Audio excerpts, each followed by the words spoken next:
Good morning, good afternoon, and good evening, wherever you are in the world.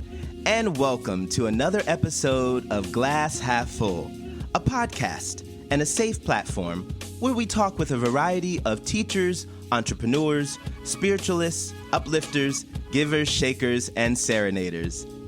Everyone has a lesson to learn and a lesson to share. Let's use our life experiences to enrich someone's heart, mind, spirit, and soul. Through sharing our experiences, we can be a learning inspiration for one another. I'm your host, Chris Levens. Let's welcome today's guest. Today's guest is Martin Theis. Martin Theis is a teacher and spiritual coach who focuses on well-being and inner peace through the art of shamanic journeys. Let's give a warm welcome to Martin Theis. Thank you. Good afternoon. Yeah. How are you today? I'm good. How are you? I am very well. Thank you for taking some time out to be a guest here on Glass Half Full. We're so happy to have you today. Yeah, and it's a beautiful metaphor, right? The glass half full. So it's nice that we get to look at the positive side of things. Yes. Thank you. Thank you for that. Can you tell everyone where you are in the world and what time it is? So it is just noon, 12 p.m. I am in Germany right now. And I just returned, as we spoke previously, a little bit from a retreat in Calgary. So my body might be still on mountain time, but I'm in the European time zone. Yeah. No problem at all. Well, we're going to jump right on in. I like to ask all my guests this first question. I believe that our lives are in spiritual design. Can you share your life layout or blueprint with everyone? How you grew up, where, your family lifestyle? So it almost sounds like two different things, right? The design how I create my life right now, and then the history in a sense, right? That is very true. We want you to start at that history and lead us up. Yeah. Mm-hmm. So I grew really up in such conventional, normal ways, kind of like a suburb or a small city, going to school, having just sports activities as a kid, doing a little bit of this, a little bit of that. So really conventional in a sense. My parents are or have been, because they're retired, have been a police officer and an engineer. So there's just really that element of normalcy in context to center of society, right? Not normal, what we define as normal, but just like average. And so it took me a long time to find that spiritual path, in the sense that there was a lot of suffering for me, a lot of internal depressive and unworthiness and all these things. So when they reach that level of I can't bear it anymore, magically, as it often does, appears this path or this doorway. And so I found shamanic journeys right when I was, probably 24 or something. So it's been 15 years ago, and so this is where I came from, really Germany context of regular stuff, school, friends, and just doing music and sports. And then through the element of suffering, finding that spiritual path. Do you want me to continue? Oh, yes, sir. Yes. So how does that lead you up to, so do you have any siblings? Do you have any dogs, any pets? Are you married? Thank you for that. Yeah. We just want to know a little bit more about you. We're going to jump into the spiritual. We're going to get there. We just want to know, who is Martin? Yeah, who's Martin? What kind of cereal do you like? Do you like low-fat milk? Do you eat yogurt in the morning? Yeah. Thank you for all these tips. So no worries. To just expand a little bit on that, I have one brother. Okay. And I have a cat. She's 12 now, so we spend quite this journey together. So she's my best friend in a way. We moved so many times, and she was, even because I spent a lot of time in Hawaii, our last trip was her first trip to Hawaii, which was really interesting for me to take her with me there. And so I would say she's probably my closest being that I am in touch with. And other than that, you said favorite cereal? No, I was just joking. How long did you live in Hawaii? I'm not a U.S. resident, so I had a tourist visa, so I was able to stay 6 months at max, and I did that once when I lived on Kauai, and then the last trip was only 2 months. I intended to stay a half year, but then I needed to come back to Germany early. Okay. And otherwise I would not have taken my cat with me. But usually I try to stay as long as I can. But because I'm not able to work and stay there longer, it is oftentimes just a shorter amount of months that I will be staying. Okay. Is there something special about Hawaii for you? It does. It's my home, It is just really that, like, I get there and every cell in my body just feels like I'm home, So it is that element of recognition. It's many people talk about vortexes and energy hotspots and these things, and I feel Hawaii is really a very, very special place in the world, because every time I speak with people who have been there, who are open to that kind of recognition, to energy, they feel that as well. So it is, for me, it's a very special place. And the ocean, putting all the imagery that people usually associate with Hawaii aside, it is still, the ocean is close and you have a lot of sunlight, so there is a high quality of living, but you can find that in other places in the world. But I found out by traveling to other places that it is not that, it is not only that it's sun and water, it's that aloha spirit, the whole energy of the islands, that it's this remote place in the Pacific where it's pretty much the youngest place on the earth because of the volcanic activity that is just like a baby in relation to all the other continents, right? So it's that new created, I don't know how to say that, it's just a beautiful place. It is a beautiful place. It is definitely a beautiful place. Until you go there, you don't get it. But people used to talk about it, and then when I went for the first time, I understood. Once you're there, you get it. But if you've never been, it's hard to try to understand what people... there's other places in the world that have this type of, energy, or a special place where you feel. So, but Hawaii is definitely a special place, definitely. I wanted to ask you, what makes a journey shamanic? Yeah. So I would really say that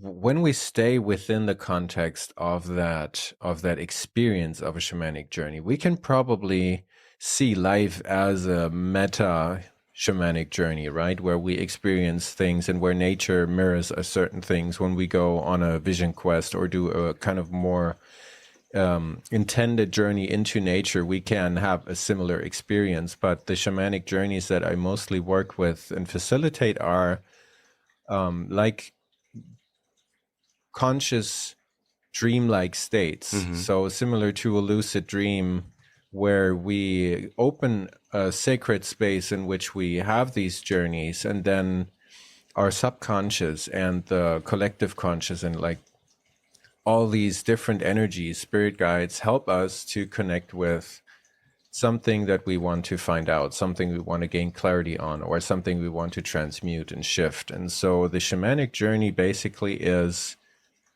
consciously leaving this physical reality and journeying to a different kind of reality that's sometimes called non-ordinary reality in core shamanism, and to work or experience this journey in this other kind of reality. And because it is a reality, but it is not confined by time and space, and it's not confined by certain rules that we have in this physical reality.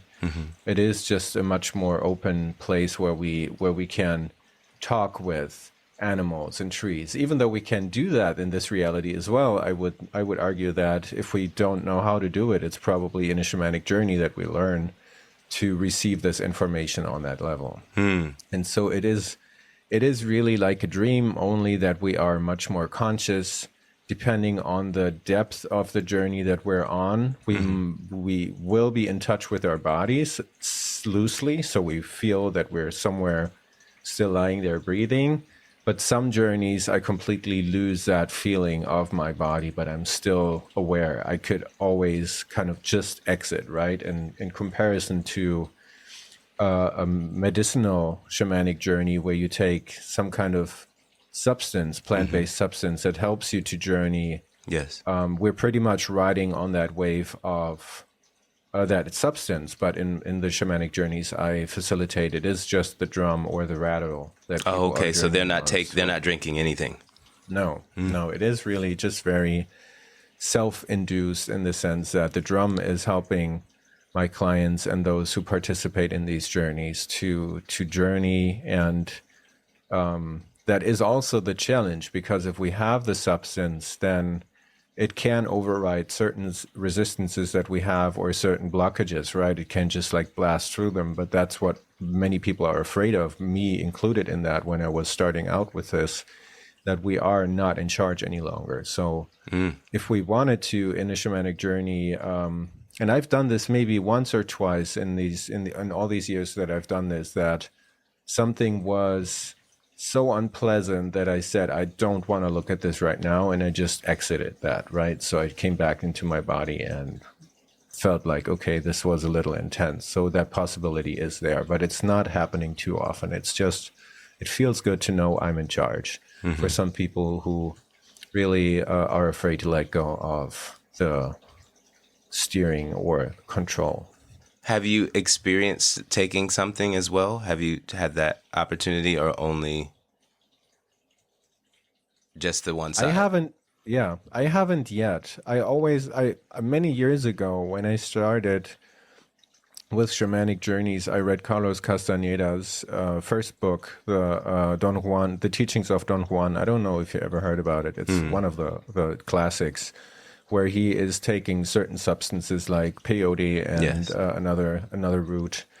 And so I was always interested in that, even though in the beginning, as I mentioned, I was really afraid of it. But so far, there has not come up the opportunity for me where I felt this is a container or a context where I feel called to do this. So I always knew maybe at some point I will be in the Peruvian mountains and it will open up, or there will be some kind of ayahuasca ceremony, but I didn't force it and it hasn't come up yet. And as I mentioned before, it has been so beneficial, the work that I do, that I never felt it's important for me to pursue this, you know? So I think it is interesting, and it will be interesting to try it out, or maybe some microdose magic mushroom substance in order to just experience that. But I never really had the urge to pursue it in that sense. Okay.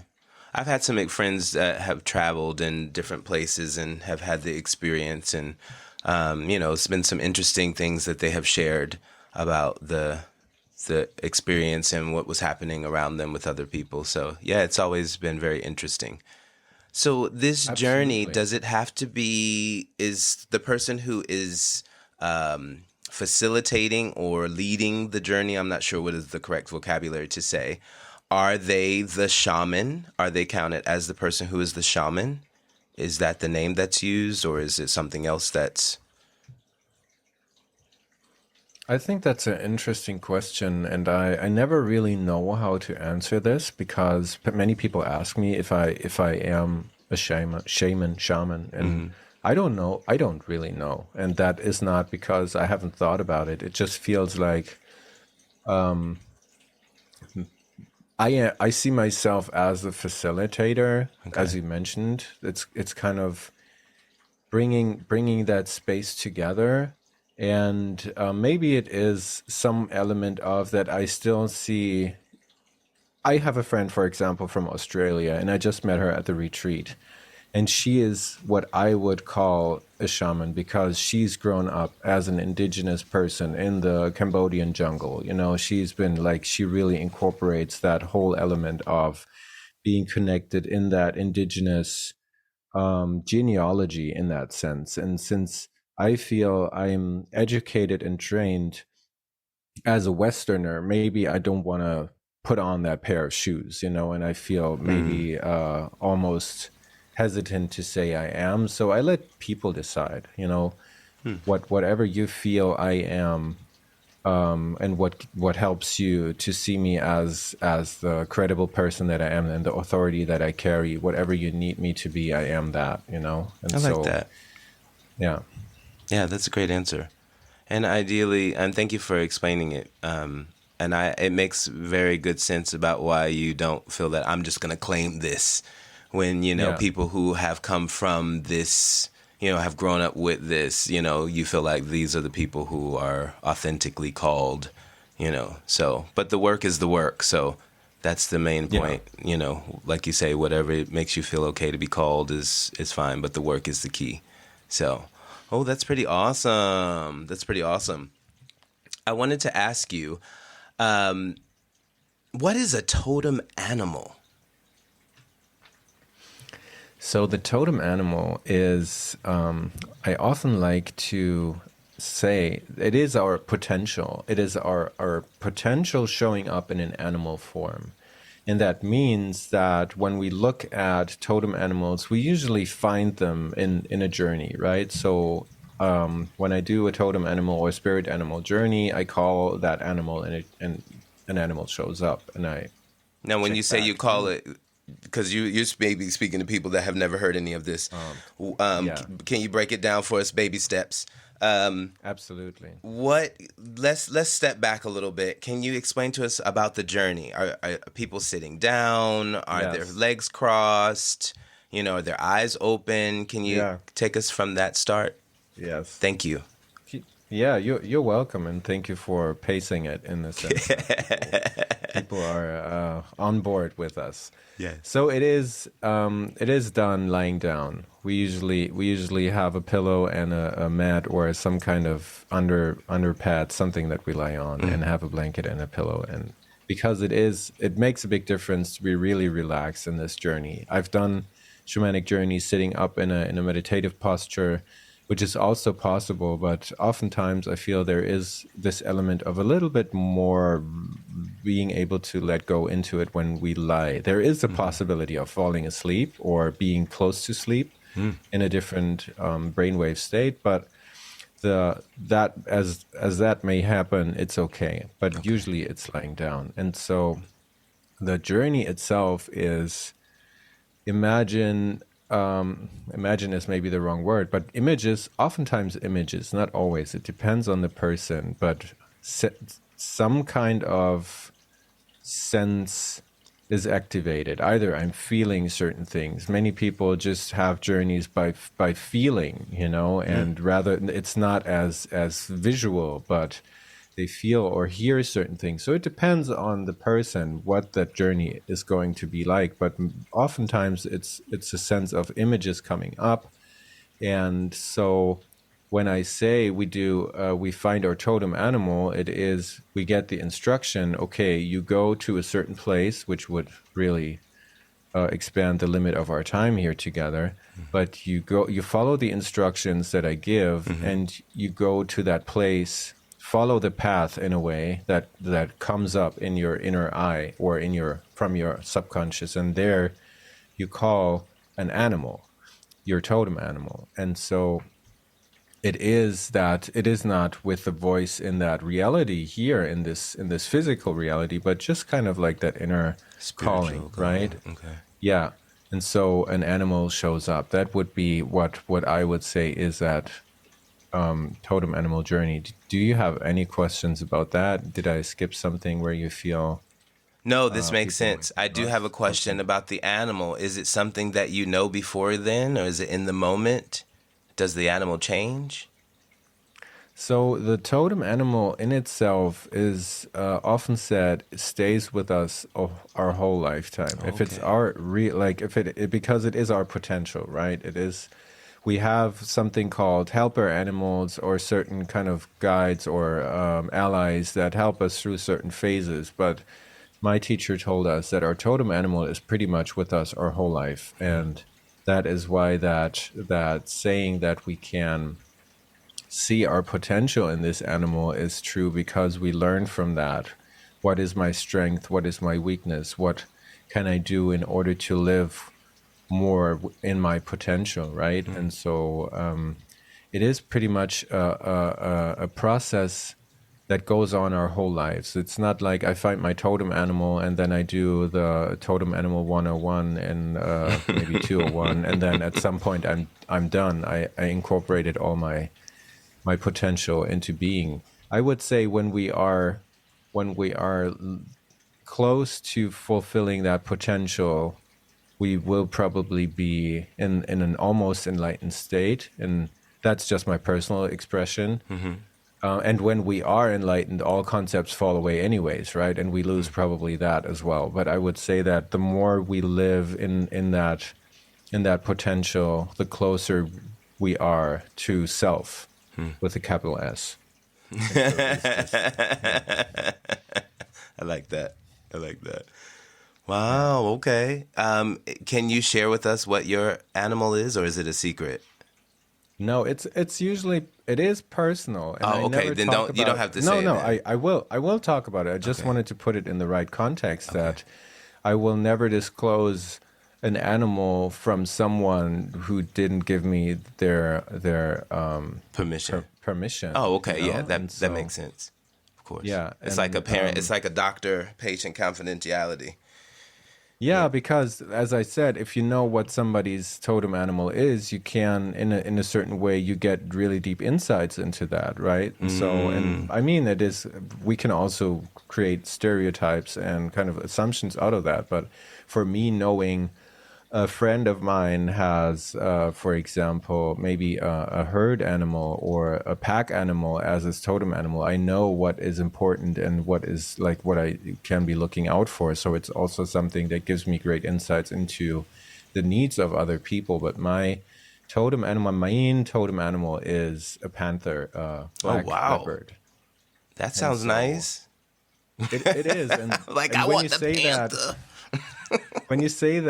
it is so beautiful because sometimes people have expectations that there are good animals and bad animals, and I don't want that, and I want something other. Every animal and every medicine of that animal, medicine as a power, is so important and Yes. special that there is no good animal or bad animal. You know, sometimes we get lost in this. I want this really great lion or maybe an eagle, something that is archetypically seen as these predator animals that would be awesome to Sensitive. have. Yes. But one of my best friends has a bumblebee as a totem animal, and I love the bumblebee. That's pretty It's just cool. like, Okay. yeah. Now, I would have So never there is. expected something like that. Wow. Yeah, see, so it is just about really seeing what is the potential for me in this, and that every animal has these unique qualities and they have their strengths. Bumblebees, just as an example, are those insects that can live closest to the polar regions because they create their own heat, right? So they don't need sunlight in order to be able to fly, and so there's great skills in that as well. And of course, many people say the bumblebee shouldn't be able to fly, but it doesn't know it, so it does it anyways. And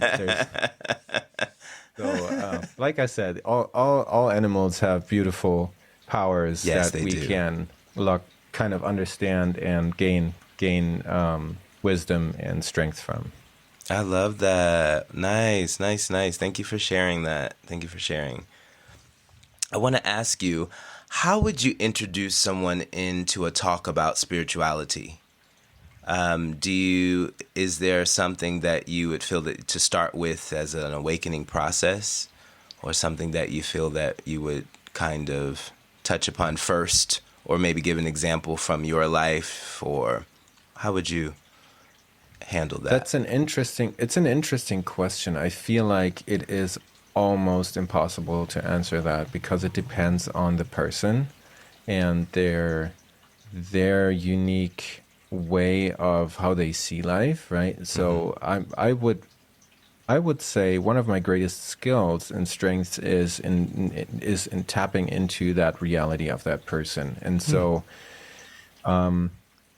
by listening to the context that the person brings, where are they coming from? What is their life design, as you said? What is their reality? What is their experience?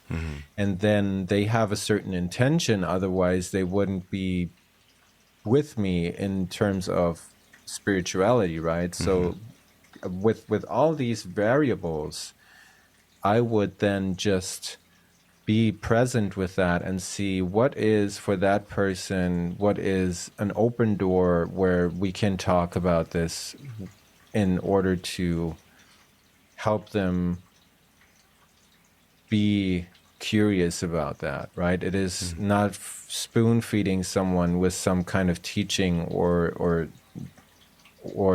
just really pushing, but it is really something where curiosity helps us in wanting to find out more, because we oftentimes, and I would say, I don't want to say all because it's absolute, but I would say almost everyone has that inner calling or something is drawing me, Yes. right? Something is pulling me somewhere. And so in order to give that element space, and that is why I need more context in order to be able to answer that. Having said that, the generic way of connecting with the breath, that, like, I just come from an Eckhart Tolle retreat, and so I can really give that as an example. Wow, we love him.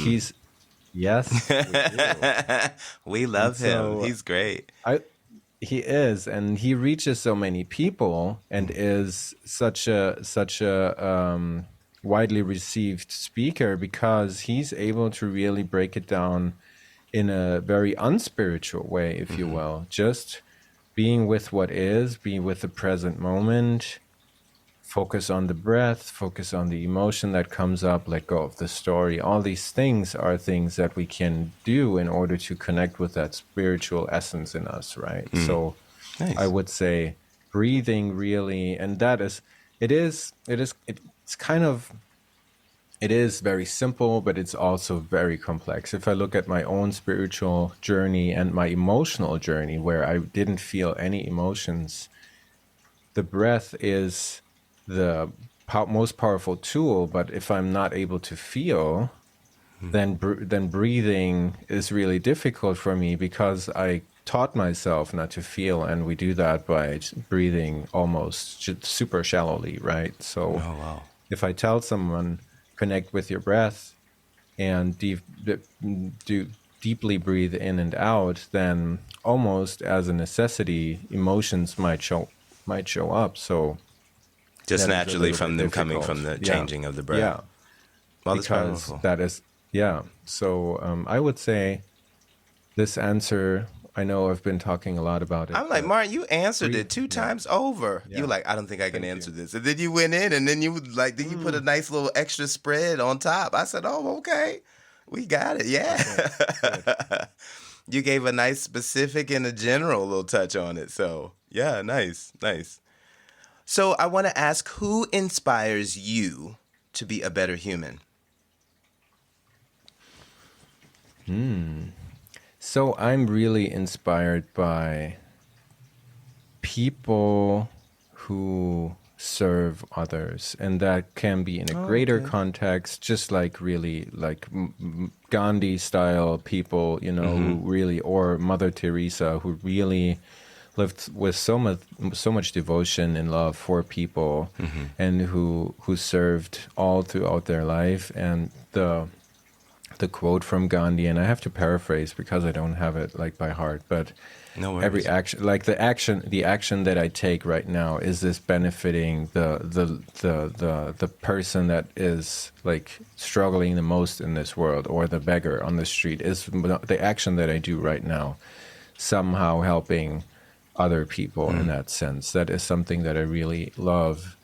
And additionally, just the teachers that went before me, right? That is like really inspirational. I would say when I listen to Ram Dass or Eckhart, for example, it is just that element of the change that these teachers brought into this world and the change that we continuously need in order to shift that paradigm that we're currently in.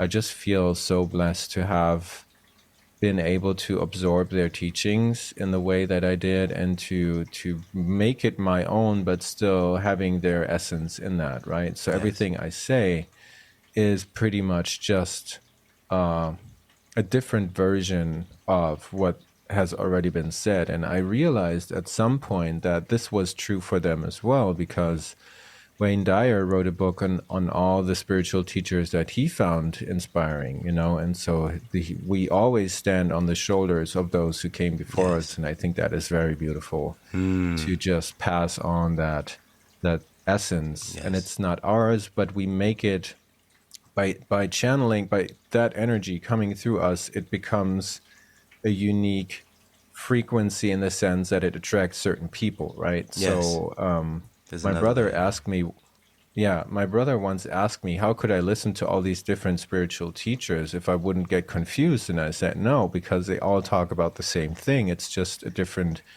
way how they express it and a different perspective. And so I think it is beautiful that we get to bring this spiritual essence into this world through our own unique frequency, and that some people just feel drawn to that and others feel, no, that's not my thing. That is something that I really find inspiring. Nice. Can I ask you, sometimes people can say, what if I can't feel anything but am too afraid to investigate my emotional state because they just feel like maybe they're in such a bad place? What should they do? Do you have any recommendations for that? Yeah, it is a exploration process. I think the knowledge of I don't feel anything and I want to change that is already more than 50%, I would say. Because when I look back at my first shamanic journey seminars or workshops where my teacher really helped me, like she would usually ask me, what do you feel? And I was on the hot seat. Everybody in the circle was listening and I felt like really, really uncomfortable because I didn't feel anything.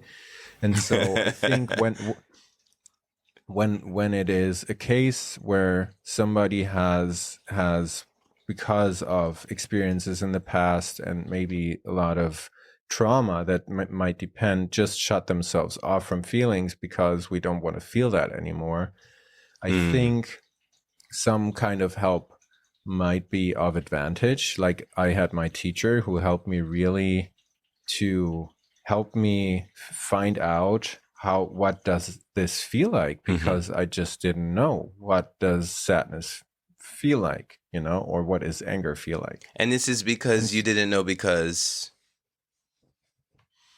I didn't want to feel anything. I made the experience throughout my life that feeling equals pain, So if the pain is just too strong, and if I am not able to be with that, if I would say, when we go back, I just suppressed all the time. Everything that came in was just suppressed. And so that is just piling up. And so we're afraid to open that Pandora's box, right? That is the predicament that people have. I want to feel, but there's just so much that I feel when I open up that I almost feel afraid that it will overwhelm me. Yeah.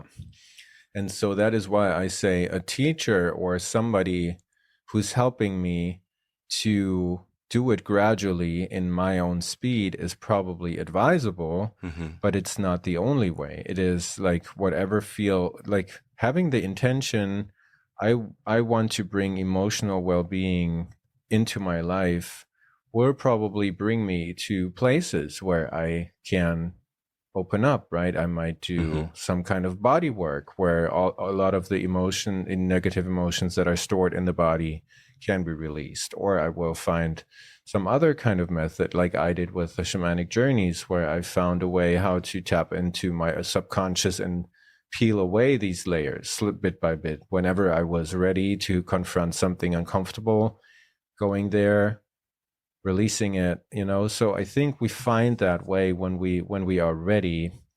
And if we are not just listening to podcasts like yours, where we get introduced to all these different fascinating people who work with different things, where we just look for resonance, for our intuition. What is my intuition telling me that I feel drawn to? And you might be able to argue that somebody who doesn't feel or is not able to connect with their feelings, well, might not have intuition. But I would agree differently, because even I had that feeling of, when my friend talked about the workshop he visited, I wanted to go there, right? And I had that intuitive feel, like, I want to try this out. I want to know what my totem animal is, And so I feel like even in the worst of times, our intuition is always ready to help us to find our way back. I agree. I think that the signs are always there as well. It's just being aware,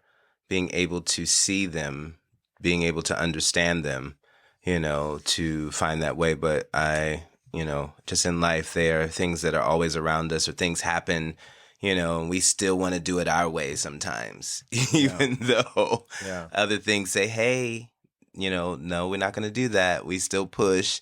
So sometimes, it's there. It's there if we are aware, or we're open to be able to receive it in that way. Nice. Yeah. Can I ask you, how important is inner peace to you? And do you have it?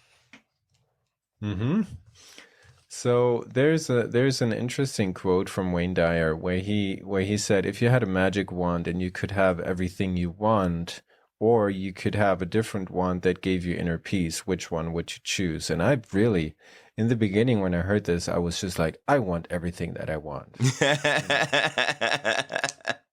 Screw inner peace. Who does that? And then the more I really spend time with observing my mind and being aware of the predicament of our human predicament, if you will, I realized that if I can have everything that I want, but I'm still not happy, I'm still not in that inner peace, then I haven't won anything, right? So those things aren't of any use anyway. So it was nothing that I ever pursued, in the sense that I felt like I need to find inner peace.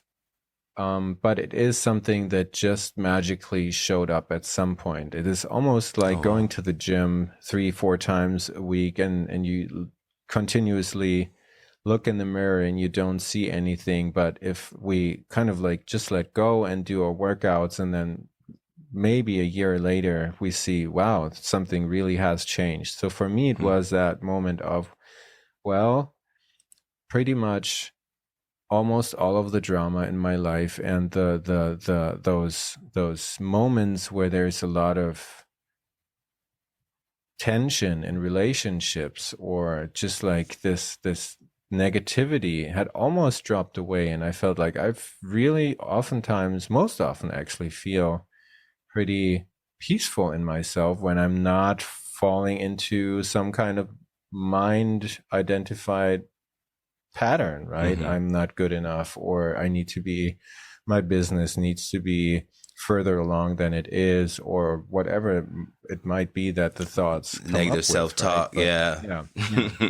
So other than that, I would say it's really something that has turned out to be really of importance, since I realized its qualities, and that I continuously am in the process of letting go of thoughts and being more.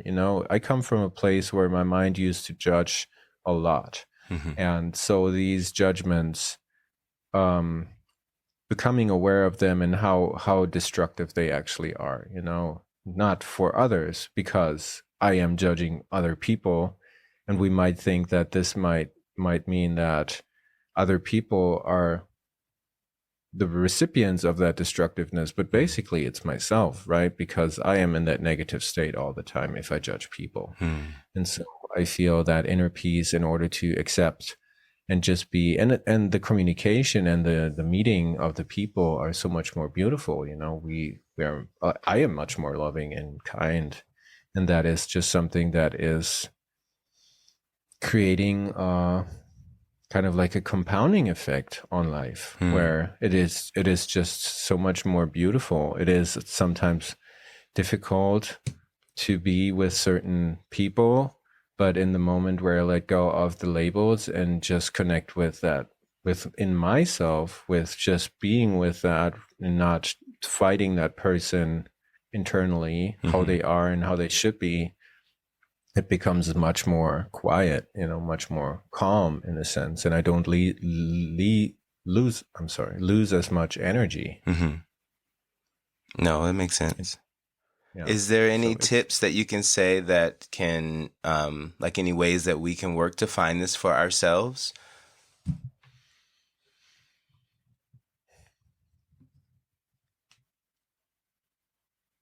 In a way, we can become observers of our mind. I think it all starts with our mind, in the sense that our mind is creating most of the narratives, our thoughts that we have. And by observing that and understanding that this is just one way to look at things. This is Byron Katie, for example, asks, can I know that this is true, right? So, and just becoming an observer of these thoughts, which is really difficult in the beginning when we're so identified with our thoughts that we think we are our thoughts, right? That we don't have any space between the thought and self, or that beingness that we are. Then it's really, really difficult. And I would argue that this is where grace comes in, where it's just something that we cannot control to a certain extent. But once that element of that mini portion of detachment from I am my thoughts has happened, then I'm able to observe and just understand that those thoughts, not every thought that I have is true. You know, I don't have to believe everything my mind comes up with, and to consciously choose, is this something that serves me? Is this something that is giving me peace, or is this something that creates a disruption, is destructive, and leads to that negative spiral down into that dark place where I usually end up if I just follow that negative mind to the end of the line, and then I end up in that deep hole and need to recover from that and start all over again, right? But that's just that spiral of suffering that we need in terms of spiritual growth. That is what many spiritual teachers say. If we understand that this is not something that brings us down and something that is to be avoided, but if we give it attention and our awareness and observe it, that this can actually feed a process of overcoming it, you know, and just realizing, okay, I can use this negative feeling that I have, and by giving it my awareness, my consciousness, and my attention, letting go of any judgments and labels, this can feed this growing process. And so it all sounds to me oftentimes very simple, and it is just that we go through these phases. And to answer your question with the last bit, I would say just compassion for ourselves, forgiveness for ourselves, and love that we are doing our best. I'm doing my best. If I fall into a certain pattern that I want to overcome, realizing that if I want to make something go away, it's probably going to stay. And if I'm just dealing with it, Right. being with it and allowing myself to be who I am and how I am, and to have that compassion for myself. Therefore, being able to just learn to be like that with others as well. Great answer. Really great answer. Yeah, I love that. Having compassion for yourself and love for yourself. Definitely. Nice. Which pushes me to the next question. How important is meditation in life, or in just in general, but in life and in your life? How important is meditation? It's been really vitally important for me for a very long time, and I think it is important to realize that it's a method, and that this method is there for us to reduce the noise that we're surrounded by, and to be able to observe these thoughts and the inner landscape, as I mentioned before. And it does it in a very safe space and an environment that is like highly controlled, to the extent that external noise and things are not really coming in as much, in order to bring that awareness into the world. So I would say oftentimes there is this comparison where the Buddha, I think, said, if you build a raft and you use it to cross the river, you don't take the raft with you when you're on the other side. And so meditation, I see like that it helps us for a long time to observe and be in that space. But at a certain point, I would say that when we have a certain awareness, or if not have, but if we are in a certain conscious way of living, then everything becomes a meditation, if that makes any sense for you. Okay. That we are in that Living in a meditative state, in a sense. Kind of like almost Zen. Well, the things we do, we always stay connected with that presence, with that inner awareness of my breath, or of my inner body, or where a certain amount of my focus, my attention is on my inner reality, and through that being connected with the source, right? With the Great Spirit, or with God, and that connection, bringing that into everything that I do.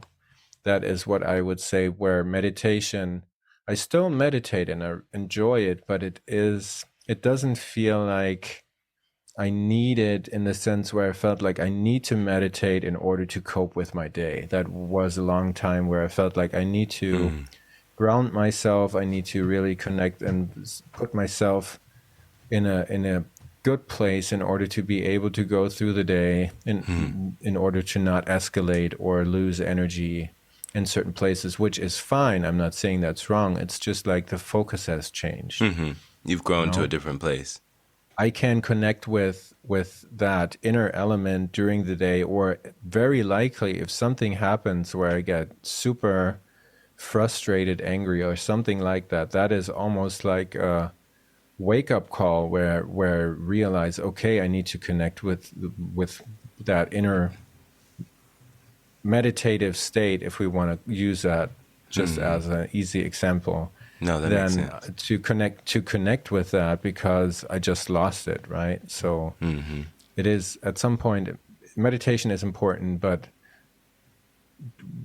don't get lost into thinking meditation is necessary in order to be operating in the world as a conscious being, right? Okay. Yeah, got it. Let me ask you, tell us about your vision, and what and why do you want to create a sanctuary in Hawaii? We spoke earlier about the place. Yes, absolutely. So the vision is, and I talked to a couple of people at the retreat about this, I think we need places in the world where people can find a safe space in order to heal and go through certain things, right? We need these safe places. And the way I see it at the moment, we don't have enough places like this where people who don't have access to a lot of money, or to say it in without a don't, people with little funds or limited budgets oftentimes would not be able to afford that kind of place, right? I can go to an Eckhart Tolle retreat, but many people in this world can't.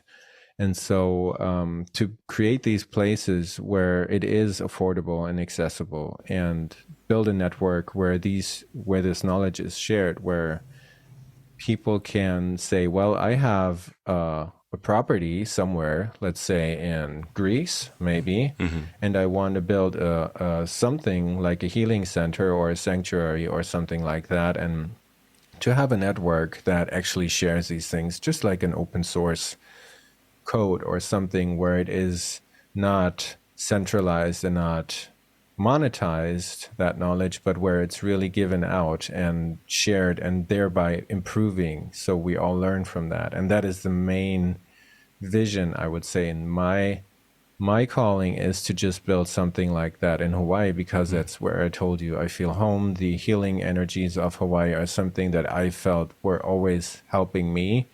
Whenever I returned to Hawaii, there was really hard times and something that came up and things I worked through, but in the end it was something really beautiful and loving to help me go through that. And so this is just my way of creating something where other people benefit from the things that I benefited myself, something that I built myself, because I did visit certain places in Hawaii where I was able to just maybe do a little bit of help around a garden or something, or maybe do some kind of tasks that helped me in that process that I was in. And so to create this place where people can just come, they don't have to work, they don't have to do something, because it is low budget, right? It's not dependent on work or somebody giving their energy. If somebody comes and they're recovering from a traumatic situation, it would be fine to just be there for 2-3 weeks, secluded in some kind of small cabin or something, and to just be with the ocean, be with the animals and the land, and to just be in that healing state, right? So that has always been the idea, where we can come together as a community, build beautiful things, structures, and create it like a Shangri-La, right? Just like a place of refuge where everybody feels safe and happy and can, yes. yeah. Oh, And I love that. Yeah. Nice. Okay. Well, all right. Let's get together. Let's get these blueprints down. Yeah. Let's get these sponsors, these buyers out there for sure. For sure. Hawaii is expensive. My sister used to live there, so we were blessed to be able to go back and forth for many years, and just enjoy the place. It was, very, very nice. And living here in Japan, it was like the Japanese people love Hawaii, and like when I was there, I could just hear so much Japanese going on. So it was, everybody loves it. It's a great place, definitely. Nice. Thank you for sharing your vision. Yeah, you're welcome. Thank you for allowing me to talk about it. Yeah, no, of course. You never know who might hear, definitely. And feeling that type of way, or wants to feel that they've been touched, to feel that this is what they want to help with in this type of way. So, yeah. Awesome. Can I ask you, what does success mean to you? And are you living a success life story? Yes. Success. That's a really interesting question. I find success is being, and then we come back to inner peace. That is what I would say. Like, I'm successful when I live my day with purpose. If I am able to bring healing, peace to the world, right? In whatever way I do that, am I adding value? And all these things are relative, right? Success, value, purpose. But am I able to bring more love and peace into this world through whatever means I chose to do that, you know? And this might be in my work, this might be in a relationship, this might be just with myself. And so I feel a successful day is a day where I was in my purpose. I am showing up as a self that I chose to incarnate as, right? And maybe in a way, I think it is so difficult for us to see ourselves through or without filters, right? Because many times at the retreat, I was just fascinated by the way how people see me, because I see me completely different, but that's just my socialization and my self-talk that we talked about, right? So in a way, successful is probably also in realizing our true self, you know? Then I am successful because I am connected and I bring that energy into this world. Eckhart talks about frequency holders. We are bringing that frequency into the world, which helps the whole planet to move into that elevated or more elevated state that I think we need in order to solve the problems that we created. I don't think we can solve these problems by intellect and sheer intelligence. It is something that we really need to transcend. And so success is definitely, for me, being in that connected state of beingness, of awareness. All right now. But it doesn't make sense, you know, because success and awareness or consciousness feel almost like opposite to each other, but it is. I like that. I like how your explanation of it. You know, everybody's takes it on a different way about what that meaning of the word success is and how they translate it. So very nice. Yeah. Very, very nice. Nicely put. I like to close with this final question. Is your glass half empty or half full? That depends on who you are asking. You know? I'm asking Martin. Yes, I know, you're right. But it's just like, am I identified with the pain in me? Am I in my ego? Then I would say my glass is half empty. You know, it's shit. But when I'm connected and when I'm present, then I would say my glass is full. It's not even half full. It's full, like it's overflowing, you know? So it feels like sometimes I look at the things that happen in my life and I feel like it's not the way I want it. And then realizing, well, that is not the true story, because this is just really a way of looking at things in a very skewed way. So it's definitely half full, and it's okay if it's half empty. I know this doesn't make any sense, but I just feel like we're on this journey, and it's both. You know, that is my way of saying it. Sometimes it's that, and more often than not, right now, and probably in the future, which I feel like is just an extension of the present. It is half full. I like that. Hey, no wrong answers here. I just like everybody's different interpretation, which is always cool. Cool. Awesome. Can you tell us, do you have any final thoughts for our listeners? I know you dropped out so much stuff, but anything you want to leave us hanging with? I've been thinking about it because you said to me that this question might come up, and sometimes I feel I have a clear understanding of something I feel is the message of the conversation that we had, or the general direction that it took. For us here, I feel like be curious, explore.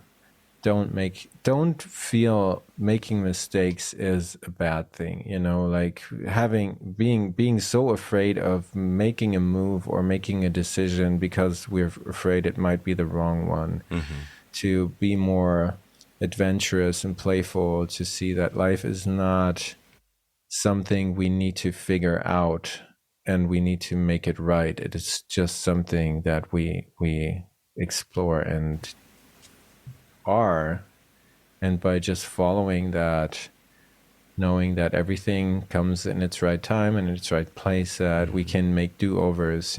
Yesterday I had a conversation with a client who was really afraid to decide anything, because what if it's the wrong decision, and if it never came back, that possibility, that opportunity to just trust in life will continuously provide. Yes. And if we trust that, then we don't have to be afraid that opportunities may not ever arise again. To just explore, and what my intuition tells me is the right thing to do, even if it is passing on something that might seem really lucrative or good for the moment, but my intuition is telling me it's not the right thing to trust. Let it go. If it is meant to be, it will show up again, or in a different form. I like that. Yes. Thank you, Martin. Yes. Nicely put. Well spoken you are. Well spoken. Can you tell us, how can we reach you if they want to find out more about you? Yeah, so I do, for the next couple of months, I will be doing a webinar series, free shamanic journey webinar series, and that's Thursday evening Central European time. Did you say free, Martin? Did I hear the word free? Yes. You Listeners, heard that. did you hear that? Free? Wow. Okay. All right now. Sorry, please continue. I just wanted to touch on that. Yeah, absolutely. So I know that it's 8 p.m. Central European time, that for many people in Asia, and for you especially in Japan, this is a really hard time. But it's just a way for me to be able to reach Hawaii at 8 in the morning and doing this at 8 in the evening in Germany. So it is a free webinar series at lighttrails.co, and you can find it on the website. Other than that, I do my best to bring out some more YouTube videos and shamanic journeys. I have started to create them, and YouTube is a good place. Light Trails is my handle. It's not, and that's one word, right? Yeah, Light Trails. Oftentimes with the .co, if the username was already given or taken away. So that is where you can find me. Google, or just go to my website, lighttrails.co. And that is 2 T's, people, lighttrails.co. Yes. So, and all of this is going to be listed as well underneath, because you think just trails, maybe the 1 T will suffice. So, no, we need 2 T's, people. 2 compound word here, compound. Yes. And then you're also on Instagram. I am. Yes. Excellent.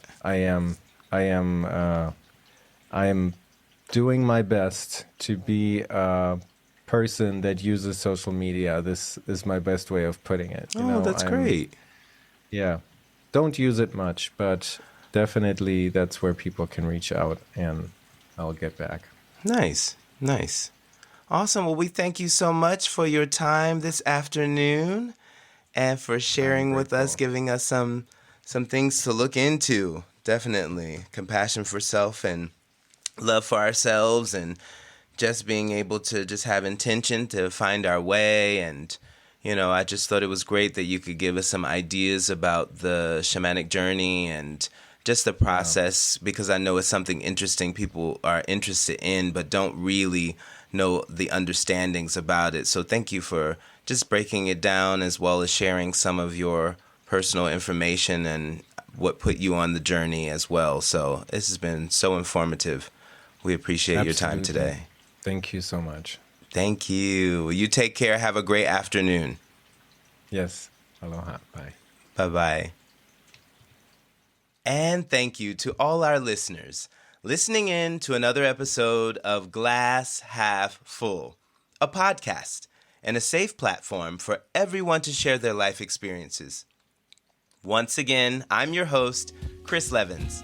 Please subscribe, follow, and rate this podcast on Apple Music and Spotify for more learning experiences.